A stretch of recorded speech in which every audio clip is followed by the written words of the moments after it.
Hello everyone, myself Satish Kalra welcomes all of you in my channel Ultimate Science by Satish Kalra. And in my previous video, I have discussed characteristics of solids, classification of solids on the basis of arrangement of constituent particles, that is crystalline solids and amorphous solids, and the different important questions related to crystalline solids and amorphous solids. In this video, I will cover the topic classification of crystalline solids on the basis of forces of attraction between constituent particles. So first of all, we know about crystalline solids. We know crystalline solids hote kya hain? Those solids which have regular arrangement of constant particles. So the constant particle arrangement is regular, but what are the different type of forces of attraction present between the constant particles? So on this basis, all the crystalline solids, they are of four types. One is ionized solids, second covalent solids, third is metallic solid, and the fourth one is molecular solids. These are four main types: ionized solids, covalent solids, metallic solids, and molecular solids. And the molecular solids, they are further of three types. One is polar molecular solids, second is non-polar molecular solids, and the third one is hydrogen bonded molecular solids. Now we will study about the characteristics of these different type of solids.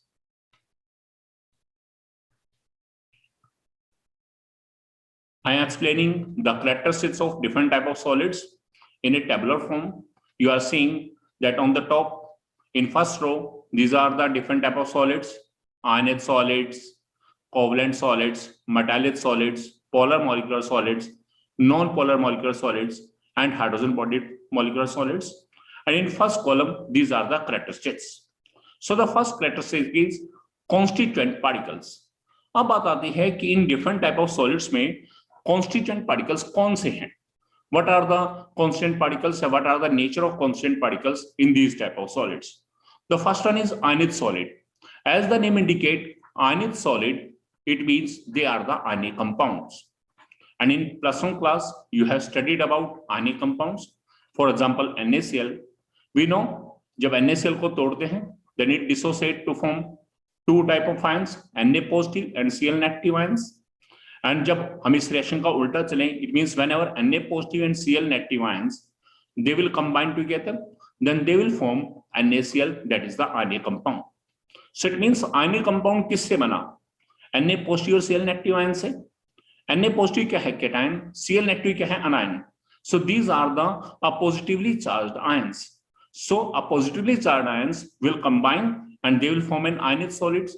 So constituent particles in case of ionized solid is a positively charged ions. So the next is covalent solids. As the name indicate, covalent solids, it means they are just like covalent compounds. And in +1 class, you have studied about the covalent bond. What is covalent bond? The bond which is formed by the mutual sharing of electrons between the two atoms. And these two atoms may be of same element or different elements. इसका मतलब दो element, हमारे पास एक ही element के दो atom मिले या different elements के एटम आपस में मिले, वो मिलकर क्या बनाते हैं? Covalent compounds. It means covalent solids. So covalent solids के केस में कॉन्स्टिट्यूएंट पार्टिकल्स क्या होंगे? These are the atoms and atoms are preferably of non metals. So constituent particles are non-metallic atoms. This is covalent solids. Next one is metallic solids. Metallic solids means metals. And we know what are metals? Those elements which have tendency to lose the electrons. It means a metal has tendency to lose the electron. If it will lose one electron, then it will form M positive ion. So यदि इस minus electron को, जो ये minus electron है, हम इसे right side ले जाएं, तो M that will give M positive plus electron. So metal breakup होता है, मेटल जो है इलेक्ट्रॉन लूज करेगा and it will form M positive ions and electron. और यदि मैं इस रिएक्शन का रिवर्स करूं, तो इसका M पॉजिटिव आयंस और इलेक्ट्रॉन जब मिलेंगे, वो क्या बनाएंगे? मेटल. तो यहां पर जो M पॉजिटिव आयन है, इनका एक स्पेशल नेम है. So this is the positively charged kernel. और इन इलेक्ट्रॉन का भी एक स्पेशल नेम है. These are the mobile electrons. It means जिस समय M पॉजिटिव आयंस और इलेक्ट्रॉन्स आपस में मिल रहे हैं, वो मिलके क्या बना रहे हैं? Metal. so they will act as the constituent particles of any metal. So in case of metallic solids, the constituent particles are positively charged kernels and mobile electrons. Next is polar molecular solids. Same way say non-polar molecular solids. And the third one is hydrogen bonded molecular solids. As the name indicates, these are the molecular solids. So in this case, the constituent particles are molecules. अब बात आती है यदि हम बात करें polar molecular solid की, तो यहां कॉन्स्टिट्यूएंट पार्टिकल्स क्या होंगे? The polar molecules. Polar molecules क्या हैं? Which are having net dipole moment greater than 0. जिनकी net dipole moment greater than 0 है, they are the polar molecules. So in case of polar molecular solids, the constituent particles are polar molecules having net dipole moment greater than 0. In case of non-polar molecular solids, the constituent particles are non-polar molecule. Non-polar molecule क्या है? जिनकी net dipole moment equal to 0 है. और the atoms of noble gases. आपने plus 1 में पढ़ा था chapter 5 states of matter में कि जो नोबल गैसेस के एटम है, helium, neon, argon, krypton, xenon, radon. Radon इसमें रेडियो एक्टिव है. बाकी सभी की बात करें तो इन एलिमेंट्स के अंदर एक टेंडेंसी है that these atoms are fully filled. यदि इनकी इलेक्ट्रॉन कॉन्फिगरेशन देखें तो this is fully filled configuration.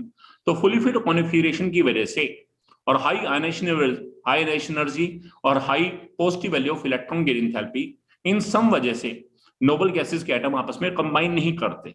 ना वो इलेक्ट्रॉन देते हैं, ना ही वो इलेक्ट्रॉन लेते हैं, और ना ही वो शेयरिंग से, इलेक्ट्रॉन की शेयरिंग से कोई भी बॉन्ड बनाकर एक दूसरे से जुड़ते. तो ऐसे केस में नोबल गैसेस के एटम है स्पेशल टाइप की फोर्सेस से जुड़े हैं, और वही फोर्सेस नॉन पोलर मॉलिक्यूल के बीच में भी एग्जिस्ट करते हैं.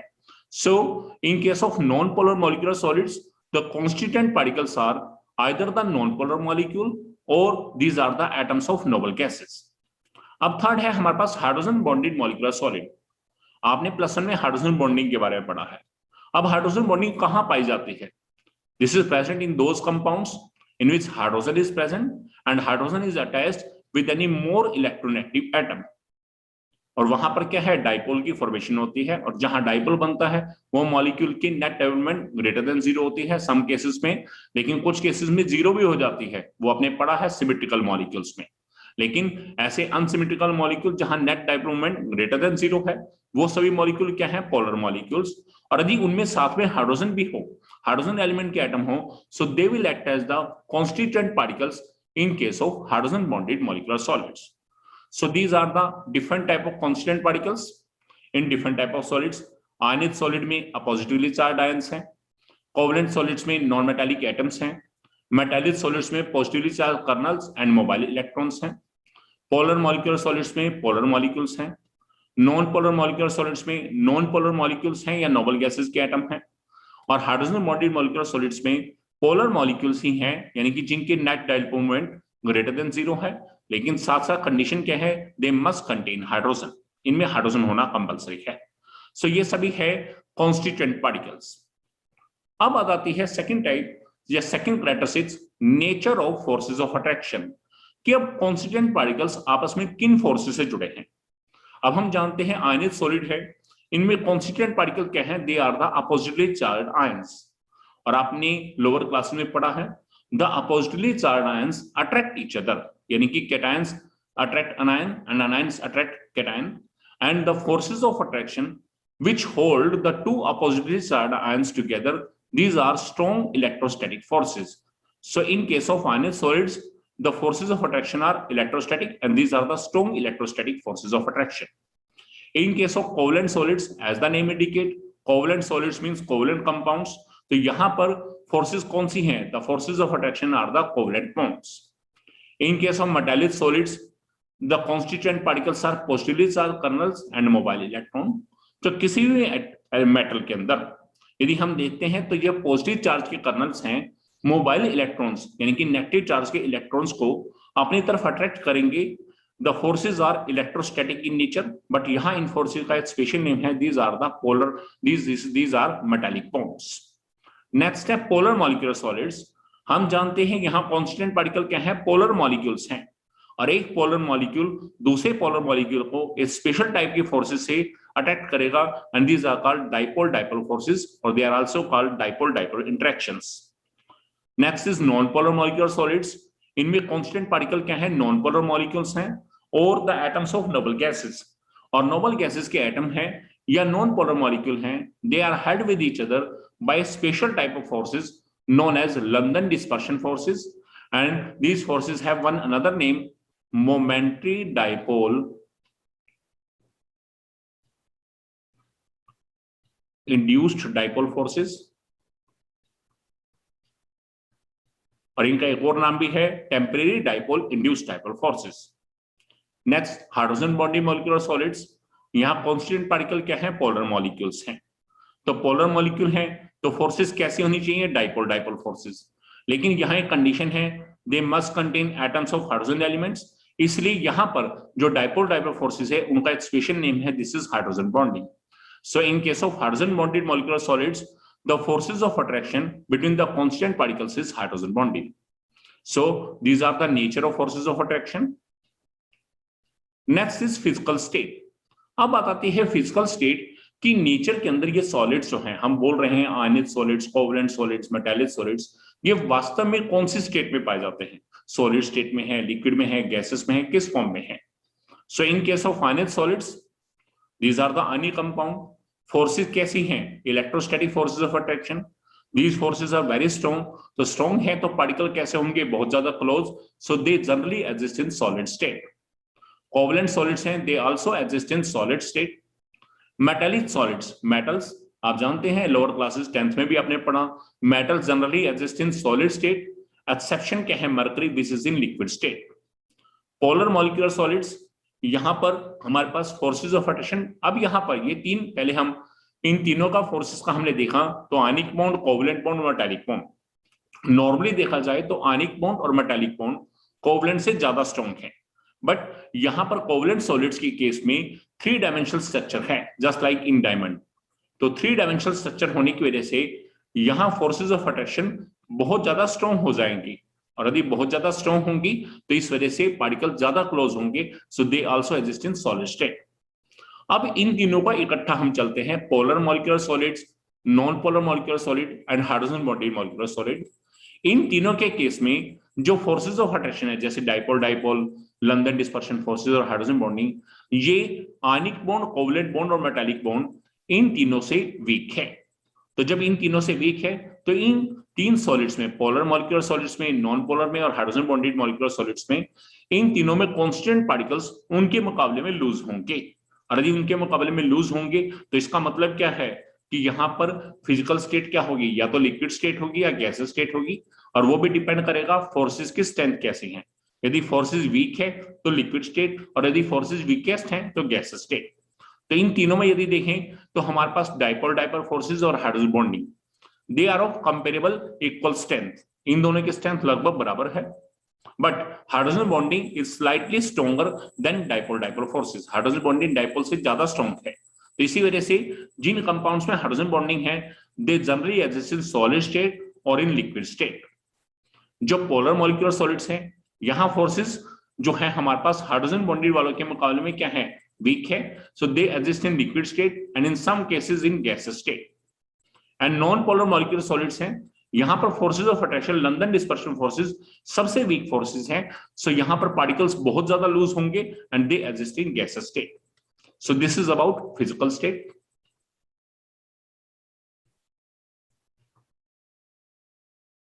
Now next point is hardness और सॉफ्टनेस, कि हमारे पास ionic solids, covalent solid, metallic solids, polar molecular solids, non polar molecular solids and hydrogen bonding molecular solids, ये हार्ड है या सॉफ्ट है?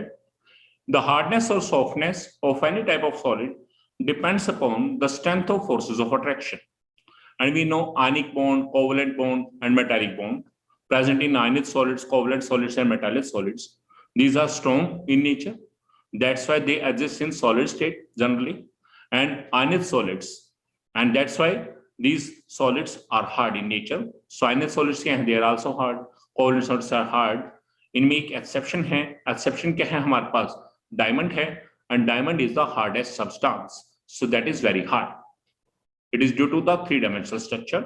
Metallic solids are hard, metals are hard. Polar molecular solids, अब इन तीनों में जो polar molecular solids, non-polar और hydrogen bonded हैं, इनमें जो forces of attraction है, इनके strength पहले वाले तीनों solids से weak है. इसका मतलब ये क्या होंगे? Soft. और इनमें भी जो नॉन पोलर मॉलिक्यूलर सॉलिड्स हैं उनमें लंदन डिस्पर्शन फोर्सेस हैं, these are the weakest forces, तो वो कैसा होगा? Very soft. So polar molecular solids are soft, hydrogen bonded molecular solids are soft, and non polar molecular solids जो हैं they are very soft due to the weakest London dispersion forces. Next is melting point. The melting point of any solid also depend upon the strength of forces of attraction. अब हम जानते हैं आयनिक solid में ionic bond है, strong electrostatic forces, covalent solids में covalent bond, metallic solids में metallic bond, और साथ साथ कोवलेंट सॉलिड्स में डायमंड जैसे एग्जांपल है, थ्री डायमेंशनल स्ट्रक्चर हैं. इसीलिए कोवलेंट सॉलिड्स को हम एक और नाम से बोलते हैं, they are also called network solids. So यहां पर फोर्सेस क्या है? स्ट्रॉन्ग है. इसी वजह से इनका मेल्टिंग पॉइंट क्या है? सभी का मेल्टिंग पॉइंट क्या है? हाई है. लेकिन कोवलेंट के सॉलिड्स के केस में very high melting point. It is due to the three dimensional structure और नेटवर्क सॉलिड्स. और जो polar molecular solids non polar और हाइड्रोजन बॉन्डिंग है, हाइड्रोजन बॉन्डिंग मॉलिक्यूलर सॉलिड्स है, यहां फोर्सेस कंपैरेटिवली वीक है, इसलिए इनके मेल्टिंग पॉइंट क्या होंगे? लो होंगे. और इनमें से भी एक एक्सेप्शन है, नॉन पोलर मॉलिक्यूलर सॉलिड्स, वहां सबसे वीक फोर्सेस है लंदन डिस्पर्शन फोर्सेस, इसलिए उनका मेल्टिंग पॉइंट वेरी लो. सो पोलर मॉलिक्यूलर सॉलिड्स और हाइड्रोजन बॉन्डेड मॉलिक्यूलर सॉलिड यहां मेल्टिंग पॉइंट लो है, और नॉन पोलर मॉलिक्यूलर सॉलिड्स यहां पर फोर्सेस बहुत ही ज्यादा वीक है, तो very low melting point. Next is conduction of electricity. कि अब बात आती है कि ये सब्सटेंसेस जो हैं ये कंपाउंड्स हैं जिन्हें हम नेम दे रखा है आयनिक solids, covalent solids, metallic solids, और इसी तरह से polar, non polar and hydrogen bonded molecular solids. क्या ये इलेक्ट्रिसिटी कंडक्ट कर सकते हैं या नहीं? क्या ये अपने अंदर से इलेक्ट्रिसिटी को पास होने देंगे या नहीं? तो आपने प्लस वन क्लास में आयनिक कंपाउंड्स के बारे में पढ़ा था. The ionic compounds do not conduct electricity in solid state, but they can conduct electricity in molten state or aqueous solution phase. यहां हम आपको बताना चाहेंगे कि कोई भी सब्सटेंस इलेक्ट्रिसिटी कंडक्ट कब करता है? जब या तो उसके पास फ्री आयंस हो या फ्री इलेक्ट्रॉन्स. अब बात आती है आयनिक सॉलिड्स हैं, कॉन्स्टिट्यूएंट पार्टिकल अपोजिट चार्ज के आयंस हैं. अब आयंस तो हैं, बात आती है लेकिन आयंस का होना जरूरी नहीं है, आयंस का फ्री होना जरूरी है. सो आयनिक सॉलिड्स या आयनिक कंपाउंड्स जो है they do not conduct electricity in solid state.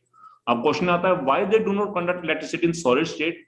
Reason क्या है? Because in solid state the oppositely charged ions are held with each other by strong electrostatic forces of attraction, and these forces are so strong that the ions are not free to move here and there. इसका मतलब ions तो हैं लेकिन उनके strong forces की वजह से वो आयंस फ्री नहीं है इधर उधर मूव करने के लिए. इसी वजह से आयनिक सॉलिड्स जो हैं दे do not conduct electricity in solid state. But in molten state जब हम इन्हें गर्म करके पिघला देते हैं, और एक्वस सॉल्यूशन फेज जब इन्हें पानी में डिसॉल्व करते हैं, इन दोनों ही स्टेट्स में the forces of attraction between the oppositely charged ions will become weak. Forces weak हो जाएंगी and in this state they can conduct electricity due to the presence of free ions. अब बात आती है कोवलेंट सॉलिड्स या covalent compounds के बाद. We know in case of covalent compounds the constituent particles are atoms and they are held with each other by mutual sharing of electrons. So वहां पर क्या है? ना free ions है ना ही free electrons है. So they are generally bad conductor of electricity. Exception है इसमें graphite, and graphite is good conductor, and that's why graphite is used in the electrical appliances. और हम ये कहेंगे हमारे पास जितनी भी इलेक्ट्रोड्स हैं जो हम इलेक्ट्रोकेमिकल सेल्स में यूज करते हैं उन सब में ग्रेफाइट की रोड्स नॉर्मली यूज होती हैं. So graphite is good conductor of electricity. Metallic solids, these are the metals, and we know metals are good conductor of electricity. ये हम लोअर क्लासेस से पढ़ते आ रहे हैं. ऐसा क्यों है? It is due to the presence of mobile electrons. अब जो polar molecular solids हैं, non-polar molecular solids हैं और hydrogen bonded molecular solids हैं, they all are the bad conductor of electricity. Next point, solubility. Next point is solubility. कि जो ये solids हैं, जो ये कंपाउंड्स हैं, ये किस चीज में सॉल्युबल होंगे. In the chemistry we study about two types of solvents. हमारे पास दो टाइप के सॉल्वेंट्स हैं. One is polar inorganic solvent. इसका एग्जांपल है वाटर. और दूसरे हैं नॉन पोलर ऑर्गेनिक सॉल्वेंट, इनका एग्जांपल है benzene. The solubility of any type of compound is based upon a principle, और वो प्रिंसिपल क्या है? Light dissolves light. इसका मतलब क्या है? लाइट डिसॉल्व्स लाइट का मतलब क्या है? जिनकी नेचर आपस में मैच करेगी वो एक दूसरे में ज्यादा सॉल्युबल होंगे। अब हम जानते हैं आयनिक सॉलिड्स हैं, इनके अंदर क्या है? कॉन्स्टिट्यूएंट पार्टिकल क्या है? अपोजिटली चार्ज आयंस, यानी कि चार्ज स्पीशीज। और जो polar inorganic solvent just like water है, तो पोलर का मतलब इनकी net dipole moment greater than 0। इसका मतलब इनमें भी चार्ज है। तो चार्ज होने की वजह से आयनिक सॉलिड जो है, यहां पर चार्ज और चार्ज नेचर मैच होगी, आयनिक से पोलर वालों की नेचर मैच होगी। इसी वजह से आयनिक सॉलिड जो है they are soluble in water. Water में क्या है? More soluble in water, while they are less soluble or insoluble in benzene। दूसरों से नेचर मैच नहीं कर रहे नॉन पेलर से, इसलिए उनके अंदर क्या होंगे? ये लेस सॉल्युबल होंगे या इनसॉल्युबल होंगे। सेम वे से यहां बात करें पोलर मॉलिक्यूलर सॉलिड्स की। अब ये सॉलिड्स कौन से हैं? इनके अंदर कांस्टेंट पार्टिकल क्या है? Polar molecule. और ये सॉल्वेंट भी कौन सा है? पोलर। तो पोलर और पोलर नेचर मैच करेगी, तो ये कंपाउंड भी पोलर मॉलिक्यूलर सॉलिड जो है ये भी क्या होंगे? They are more soluble in water and less soluble और इनसॉल्युबल इन बेंजीन। दूसरे वालों में लेस सॉल्युबल। सेम वे से हाइड्रोजन बॉन्डेड मॉलिक्यूलर सॉलिड्स हैं, इनमें भी कांस्टेंट पार्टिकल क्या है? पोलर मॉलिक्यूल्स हैं कंटेनिंग हाइड्रोजन। सो ये भी पोलर मॉलिक्यूल हैं और ये सॉल्वेंट भी पोलर। इसका मतलब ये हाइड्रोजन बॉन्डेड मॉलिक्यूलर सॉलिड है, वो भी polar inorganic solvent such as water, इसमें ज्यादा सॉल्युबल होंगे। So these are soluble in water, या ये कहेंगे मोर सॉल्युबल। सॉल्युबल लिखा है, मोर वर्ड एक्स्ट्रा ऐड कर दीजिएगा। More soluble in water and they are less soluble और इनसॉल्युबल इन बेंजीन। अब बचे हैं हमारे पास covalent solids and non polar molecular solids. अब बात करते हैं कोवलेंट सॉलिड्स की। सो इनके अंदर कांस्टेंट पार्टिकल क्या है? These are the atoms of same और डिफरेंट एलिमेंट्स। और नॉर्मली कोवलेंट कंपाउंड्स जो है वहां पर हमारे पास यदि बात करके चले, उनकी नेचर नॉन पोलर से मैच करते हैं क्योंकि यहां कोई चार्ज नहीं है। सो कोवलेंट सॉलिड्स जो हैं वो नॉन पोलर के अंदर ज्यादा सॉल्युबल होंगे क्योंकि नेचर नॉन पोलर से मैच कर रही है। So they are more soluble in benzene. Benzene जैसे नॉन पोलर ऑर्गेनिक सॉल्वेंट में ज्यादा सॉल्युबल होंगे। और दूसरों में क्या होंगे? या तो लेस सॉल्युबल होंगे या बिल्कुल ही इनसॉल्युबल होंगे। लेस सॉल्युबल और इनसॉल्युबल इन वाटर। और सेम ऐसा ही नॉन पोलर मॉलिक्यूलर सॉलिड्स में है, क्योंकि यहां भी कांस्टेंट पार्टिकल क्या है? Non polar molecule. और इनकी नेचर किससे मैच कर रही है? नॉन पोलर ऑर्गेनिक सॉल्वेंट से। तो non polar nature match. So they are more soluble in benzene, benzene में ज्यादा सॉल्युबल है, एंड लेस सॉल्युबल और इनसॉल्युबल इन वाटर। अब बीच में एक मेटालिक सॉलिड है, यहां हमने कुछ नहीं लिखा। रीजन क्या है? क्योंकि जो मेटल्स हैं they are they show not any kind of solubility. वो सिर्फ रिएक्शन करते हैं, कुछ कोल्ड वाटर से रिएक्शन करते हैं, कुछ हॉट वाटर से रिएक्शन करते हैं, कुछ स्टीम से रिएक्शन करते हैं। तो यहां सॉल्युबिलिटी का कंसेप्ट नहीं होता है। अब बात आती है एग्जांपल्स। अब आयनिक सॉलिड क्या है? These are the ionic compounds. So example क्या है? NaCl, Na2SO4, MgCl2। ये सभी जितने भी हमारे पास आयनिक कंपाउंड है वो सभी किसके एग्जांपल है? आयनिक सॉलिड्स के। Covalent solids means covalent compounds. इनमें मेन एग्जांपल है डायमंड, ग्रेफाइट और सिलिकॉन के कंपाउंड। पहला है सिलिकॉन ऑक्साइड, फार्मूला है SiO2, और दूसरा है सिलिकॉन कार्बाइड, फार्मूला है SiC। So these are the example of covalent solids. Next is metallic solid. अब हम जानते हैं metallic solids means metal, तो इनके एग्जाम्पल क्या हैं? all the metals and alloys just like brass, bronze etc. polar molecular solids, so इनमें क्या है? हमारे पास polar molecules हैं। तो polar molecule क्या? जिनकी net dipole moment greater than 0। तो इसमें एग्जाम्पल क्या है? Sulphur dioxide gas, ozone gas. Sulphur dioxide का फॉर्मूला SO2, ओजोन का O3 etc. Non polar molecular solids, इनके एग्जांपल क्या हैं? होमो डाई एटॉमिक मॉलिक्यूल्स। अब क्या होते हैं होमो डाई एटॉमिक मॉलिक्यूल्स? नाम में ही डेफिनेशन छुपी है। Diatomic mean which are made up of 2 atoms and homo means of same element. तो ऐसे मॉलिक्यूल जिसमें 2 एटम हो, दोनों ही एटम सेम एलिमेंट के हों, भले वो आपस में सिंगल बॉन्ड से जुड़े, डबल से जुड़े या ट्रिपल से। जैसे H2 में 2 हाइड्रोजन एटम सिंगल बॉन्ड से जुड़े हैं, Cl2 में 2 क्लोरीन एटम सिंगल से जुड़े हैं, N2 में 2 नाइट्रोजन एटम ट्रिपल बॉन्ड से जुड़े हैं, O2 में 2 ऑक्सीजन एटम डबल बॉन्ड से जुड़े हैं, F2 में 2 फ्लोरीन एटम सिंगल बॉन्ड से जुड़े हैं। तो ये सभी होमो डाई एटॉमिक मॉलिक्यूल हैं, ये इसके एग्जाम्पल हैं। उसके अलावा जितनी भी नोबल गैसेस हैं, helium, neon, argon, krypton, xenon, radon radioactive है, उसे हम यहाँ नहीं ले रहे हैं। तो ये सभी जो है हमारे पास किसके एग्जाम्पल है? Non polar molecular solids. Next is hydrogen bonded molecular solids, जिनमें हाइड्रोजन बॉन्डिंग होगी, तो इसके example ice, water, ammonia etcetera. So these are the examples. So this is all about the classification of crystalline solids on the basis of nature of forces of attraction between the constituent particles. Hope you learned a lot from my video. If you like my video, then you can share my video, you can comment my video, and you can subscribe my channel Ultimate Science by Satish Kalra. Thank you so much.